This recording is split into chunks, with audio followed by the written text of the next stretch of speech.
EOL number 6 really focuses on antecedent interventions.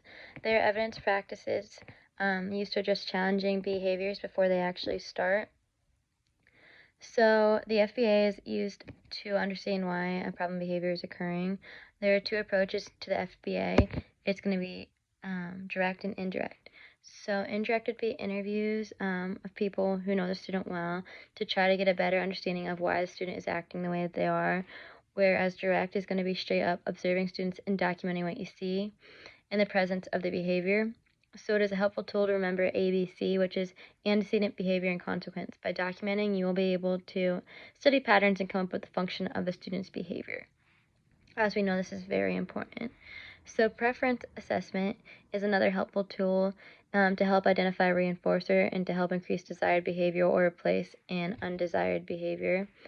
So you could just talk about things the student likes or maybe even doesn't like, and then in turn find out the best way to stop a behavior and the best way to decide on a reinforcer. So precision attention is a way for teachers to give a student attention prior to the lesson or work time to prevent disruptions during this time. This is done because sometimes students act up just to get the reaction they want, which is the teacher's attentions, and so teachers unintentionally end up responding and answering or giving in to the student interrupting the class or interrupting work time, and so this is in turn rewarding students for the disruptive behavior and causing students to want to do it again. So this is why precision attention is important.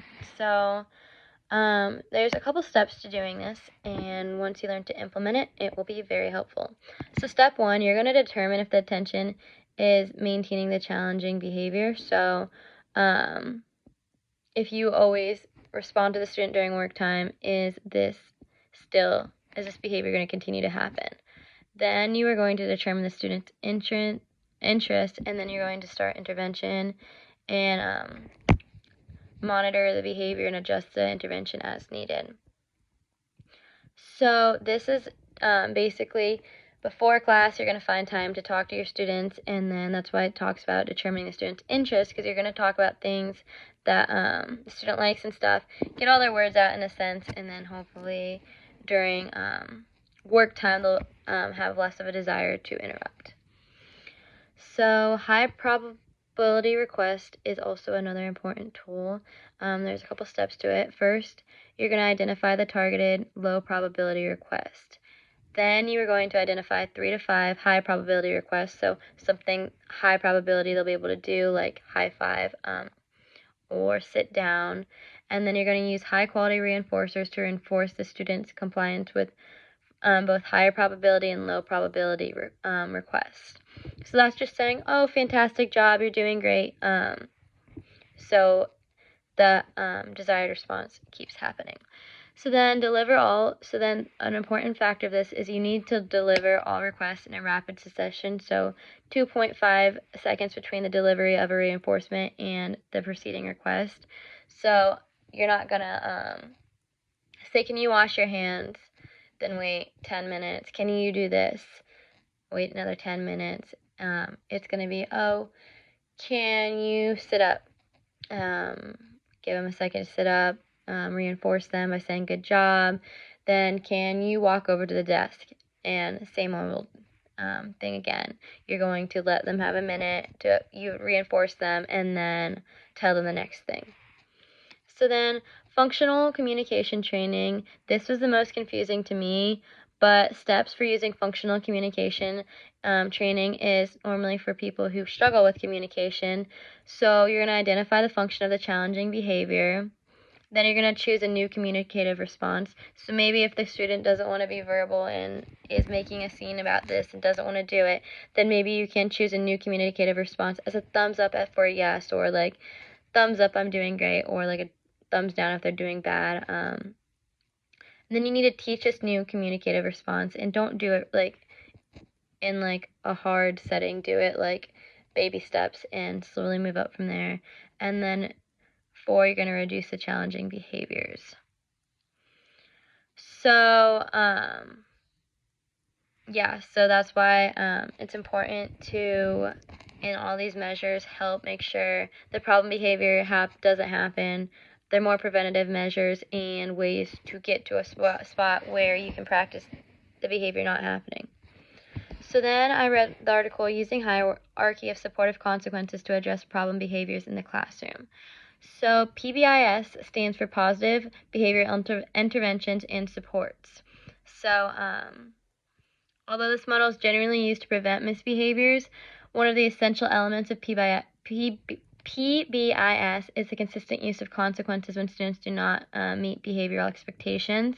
It is important to note punitive consequences are not necessarily punishments, because I know in a lot of our courses we have learned punishments isn't something we necessarily want to instill in our class. So punitive consequences that do not result in reduced occurrence of the problem behavior are not punishment.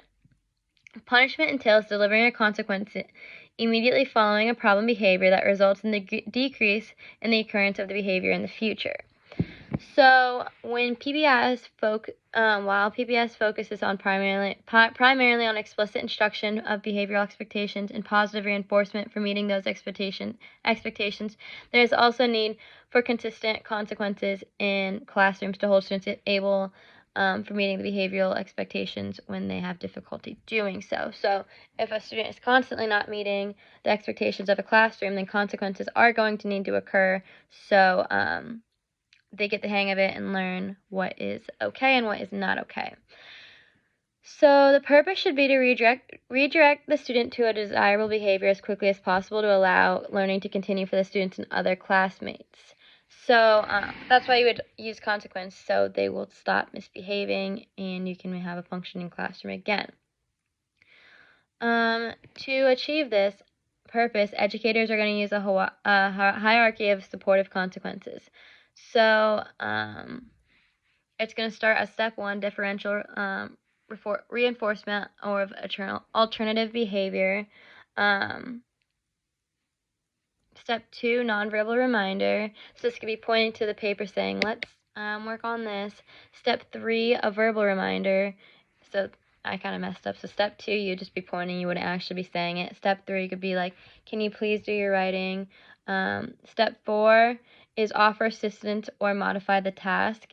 You could write the first sentence for the student and say, okay, well, what else do you think we should write or talk about? So kind of get them a head start. And then step 5 is provide a safe space for escalation. So if they're getting upset, then you're going to take them away, let them cool down. This is if steps 1 through 4 don't work. And then let them cool down for a minute and then come back and try these steps again. So yes, that's for EOL 6.